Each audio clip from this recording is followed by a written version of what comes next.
What's up, ladies and gentlemen? How you going? Welcome to Mr. Sitter. It's me, Low Cash. Thanks for joining me once again. This is day 3 of the World Cup, and it was the first night that I watched 4 matches and slept for about 45 minutes in between each of them. So tired, yeah, real tired and real cranky about a lot of shit. So we're gonna chat about what I'm cranky about in a minute. But before I get into that, I just wanted to shout out my guys at False 9 Threads. They're sponsoring this podcast.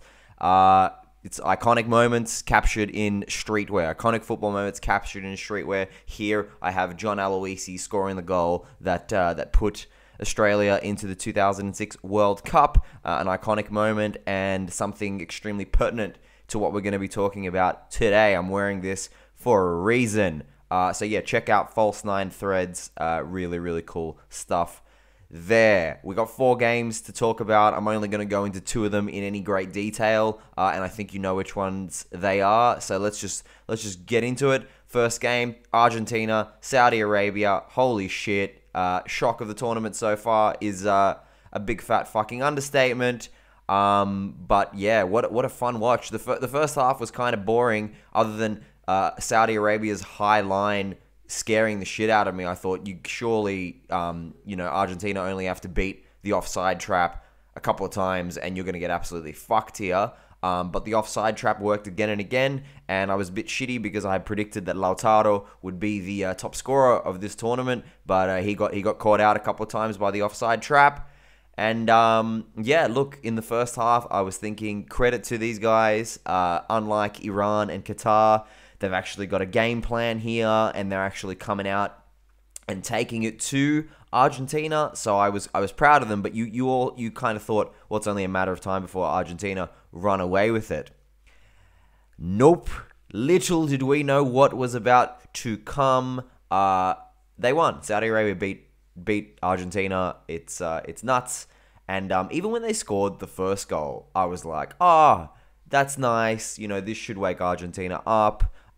Good for the Saudis. Good for that guy who scored. I'm sure each of his 10 wives is thrilled right now. But they totally shell-shocked Argentina. And when that second one went in, man, I went ballistic. I was so happy. And I like this Argentina side. I'm rooting for this Argentina side to do well. I love Messi. I think it would be great for him to win the World Cup. Obviously, a lot of people do. I love Lautaro, even though he plays for Inter. He's just such a wonderful striker. I used to love Angel Di Maria before he decided to come to Juve basically as a World Cup warm-up, sign a 1-year contract, do absolutely fucking nothing, get injured a bunch of times, and not really care too much about it. So I don't like him anymore. But I used to love him. I love this Argentina side, and fundamentally, I don't like Saudi Arabia, if that's cool to say, TikTok, sorry. But only football can make a neutral route for Saudi Arabia, I guess. It was crazy. The man of the match was the goalkeeper, Mohammed Al-Owais, who plays for Al Hilal in Saudi Arabia. He was great, save after save, and there was a moment where that high line was breached. Somebody went through, I think it might have been Lautaro, and he just came sliding out of the box, booted the ball away, and I actually got up and fist pumped. He was great. The celebrations were wild. At full time, when the Saudis won, they went crazy. There's a video that's gone viral.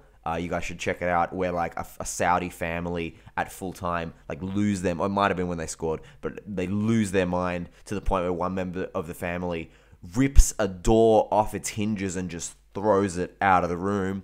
And the king of Saudi Arabia has declared the following day, it's today, I guess it's today, whenever the equivalent of today would be for them, a public holiday, which is pretty sick. I don't know if beating Argentina in football equates to a public holiday for every nation, but it should. It totally should, because that's cool. And what else is cool is that Argentina, had they won, they would have equaled Italy's record for most consecutive international matches undefeated, and they didn't, which is great. Italia, yeah, the boys. I don't know what this means for the group. As we'll talk about in a little bit, it was very hard to gauge how good Poland and Mexico are. Argentina will have it all to do. Still think they'll make it through without problems. But hey, what a storyline to follow in that group. Next match was Denmark-Tunisia. It was 0-0. So was the following game. Spoiler alert. It was 0-0. Match reports said that they played a thrilling 0-0 draw. It was fine. It was far from thrilling. It was fine. I said Tunisia were good. I said it in the preview, and Tunisia are good. Tunisia were energetic. They really took the game to Denmark. They missed a couple of good chances, and they are not an easy team to play against. Don't underestimate them. Don't overestimate Denmark either. I think so many... your dark horses, they shouldn't even be dark horses because they're so good. They should be up there among the favorites. Bullshit. Anyone that's predicted Denmark to win this group or go far in the tournament, you're kidding yourselves. You're viewing it with rose-tinted goggles, as per the Euro run that they had. They really don't have the players that you think that they have. And the Euro one, yeah, it was good, but it was carried on the strength of the kind of goodwill that was garnered from what happened to Christian Eriksen, which, sure, great. Can't take that away from them, but they were in a pretty easy group. They had a pretty easy to navigate round of 16 tie, and then they played Czech Republic in the quarterfinals, who aren't very good. And then they probably should have beaten England in the semis. The Raheem Sterling penalty was definitely not a penalty, but still, like, okay. They're not going to go far in this tournament. They couldn't knock over Tunisia. Andreas Cornelius missed the sitter of all sitters. He's missed the sitter today.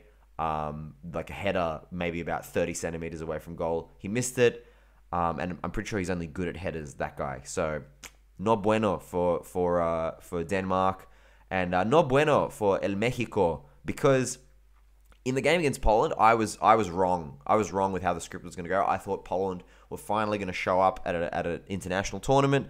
Lewandowski finally has a pretty decent supporting cast around him, including no fewer than 7 Serie A players in the starting lineup, including Wojciech Szczesny, my boy, who played well in goals, as he always does, and the likes of Zielinski, great player for Napoli, but also some players you might not have heard of. Zalewski, who is a teenager, and he could have played for Italy, but he decided to play for Poland, and he's a left wing back for Roma. He's going to be an excellent player in a few years. And Kivior, who plays for Spezia, who's a very, very underrated centre-back. They all started for Poland, and I thought that they might be in with a chance of beating Mexico, because Mexico have come in with pretty poor form. They've got an aging team. They have no real stars, but they were the better team here. They were totally the better team, even though Poland probably should have won it.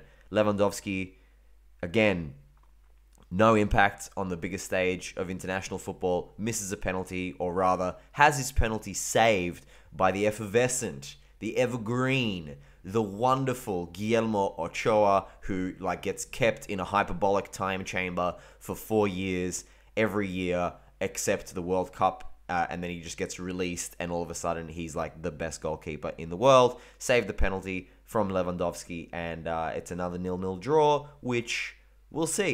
It's super interesting to see what's going to happen in this group now, because as you can see, Saudi Arabia fucking threat to all of them. It's not going to be a walkthrough for any of them. You think navigating the Argentina game is going to be the big difficulty for all of them. It's not. This group could go any way, and that's super exciting. And I would almost think that Saudi Arabia they're top of the group, clear. I would say they probably have a better chance of going through than at least what I saw from Poland, and we'll see about Mexico. So that's that game, 2-0 alls. That was really worth losing on my fucking sleepover. I'm kidding. I do it for you. I do it for the love. But here's what we're actually here to talk about. Here's what the big tale from this round of fixtures was. France, Australia, world champions France versus local, the country that I'm born and raised and live in, heart on the sleeve. Didn't want to see it go down like this. 4-1. And, you think to yourself, these are the world champions. They have the likes of Kylian Mbappe, not to mention just an entire squadron, a platoon of world-class players. Maybe you take 4-1 before the match. Maybe you say, okay, we scored a goal, we went 1-0 up, that's great, we showed the world who we are, we defended stoutly, and we conceded 4 goals against, the world champions, world-class team. It's okay. And maybe I would have accepted that before the game. But my narrative has very, very, very quickly shifted to be something else. But let's just look at the game first. There felt like there'd be a real sense of purpose coming into the match. I don't know. I liked it. The sun was coming up. I had just watched 3 games that I had no dog in the race, no skin in the game. But I have skin in the game for this. I'm supporting Australia. I always want Australia to do well. I'm fucking Australian. The stadium was amazing. It was grand. I don't know what the stadium's called, but the stadium that they played in was beautiful. It was so much better than the pizza box that the opening ceremony in the first game was held in. And somehow I felt, okay, the Saudis beat Argentina. We've got every chance here. There's hope. And I thought that there might be something happening here. And I also felt really good. I felt 15-year-old me felt nostalgia deep within myself. And it might have been Craig Foster pulling out the old tactics board before the match. It might have been hearing David Bashir commentating. David Bashir. I haven't heard David Bashir commentating since I was 16, waking up early to go to school, because at my school they would sometimes play the Champions League games in the morning, and I would hear David Bashir commentating, and I hated his commentary then, and I hate it now, but it felt so nice to hear. I don't know, it just felt so warm inside. And his commentary partner was none other than Australia's greatest ever player, Harry Kewell, and more on him later, because I don't think he should be commentating ever again. But yeah, it felt good that something felt like it was happening. And Australia were defending really, really well to start. They were dropping so deep, 2 real deep banks of 4. And then when the French would get to the box, there was no space for Mbappe and Dembele to operate in, and those guys are just freaks when they're given space to operate in. So I thought, okay, this is a good game plan. Like, this is how we're going to hold these guys out. I thought there's always a danger of these guys, instead of just being able to dribble and make that space, there's always a chance they're going to get crosses into the box, and Giroud is gonna score, and that ended up happening. You knew Giroud was going to score in this game. He ended up with 2. But then Goodwin scores. The whole nation goes nuts. I go nuts. I couldn't believe it. I thought the way we'd been defending, I couldn't believe that that we had actually scored a goal, a quality goal. Lecky does so well on the right. He skins Lucas Hernandez to the point where Hernandez went down and just pretended that he was injured in order to save face, in order to save being embarrassed. He's not injured. I'm telling you, he's fine. He just didn't want the ignominy of having been ripped by Matthew Lecky, who I love, by the way. I love Matthew Lecky. He's been one of my favorite Australian players for the last decade. I'm so glad that he got this moment. And then Lucas Hernandez, who is a centre-back playing left-back, was replaced by his brother Theo Hernandez, who's actually left-back and a much, much better player and a much, much more attacking player, which Deschamps has been so reluctant to ever use in his time. He plays with the 2 inverted centre-backs as right and left-back, and it just feeds into his tactics, which are, of course, give the ball to your Mbappes and your Griezmanns and your whoever up front and just let them do whatever they want. And it's just such a shit approach. It won them the World Cup in 2018, yes, but they just had so abundantly, so much more than anybody else, better players, that it worked. And in World Cups, you tend to just win by having better players, which is what told today. And it's exactly what happened. It's just not inspiring to see. And I'm glad that Theo Hernandez kind of pushed him, like he was forced into doing that sub, and that sub worked well for the French because a lot of their danger came from the left. He provided the assist for the opening goal, which was scored by Adrien Rabiot, who I told you motherfuckers you weren't ready for in this World Cup. Adrien Rabiot has been killing it for Juve, and somehow, goal and assist turns the game around, 2-1 to France. The Atkinson mistake to lose possession while trying to play out of the back was pretty fucking rough. And just kind of goes to show that this Australia team isn't very good. We're gonna get there. Let me just cover everything else for a moment. And from there on, the second half of the first half, France were really putting it on us, and Harry Kewell was like, it seems like the French have figured something out. I think they've worked it out. Because they get the crosses, they get to the byline, and they get the crosses. They send the crosses to the edge of the box. They're sending the crosses deep because that's what they know that Australia are playing a deep line, and it's like, yeah, that's exactly what's happening, Kewell. Congratulations, man. Yes, obviously they kept trying to cross it and dribble in, and they found that all 8 of Australia's defenders were in the box defending them. Of course, they're going to go deep and try and do something else, which was actually fucking working, and they were getting shots away. It was like Kewell. I found him cute and quite charming to begin with because he's clearly not a commentator, but he shouldn't be commentating, guys. We can't have David Bashir and another idiot on commentary. So Harry, I love you. I absolutely adore you, but please don't commentate anymore. The second half seemed like a total formality. Australia did nothing, and France put another 2 goals on us, and probably should have put a few more on us. It seemed like a total formality, and I'm watching the game, and I'm thinking, okay, world champions. The disparity in quality would dictate that this should be the scoreline that we see. I'm talking about it with a few mates in group chats, and we're saying, we did okay. David Bashir saying, let's keep it respectable for goal difference sake. And at some point, I just thought, fuck that. Why should I accept this quality of football from my national team? This was an embarrassment in every sense of the word. We've qualified for every single World Cup since this moment. Since 2006, we've qualified for every single World Cup. And instead of capitalizing on that magical run in that tournament, we have progressively produced a worse and worse team in each World Cup, culminating in this team, the most uninspiring Socceroos team, at least I've seen in my lifetime. I grew up watching Mark Viduka, and now I get to watch Mitch Duke, and I don't think that's very fair. Which of these players would make that 2006 Socceroos team? I would say it would be Harry Sutar, who was excellent, and I think Harry Sutar is probably the best Socceroos player. He was excellent, real elegant, great centre back. I hope he has a big future. Aaron Moy would be in the squad, wouldn't start. Matthew Leckie, maybe, again, wouldn't start. Ryan, they'd bring him, he'd be the third keeper. There's no way he'd start ahead of Schwarzer and even Kalach. So 4 of them. No one else. And that's not nostalgia. That's reality.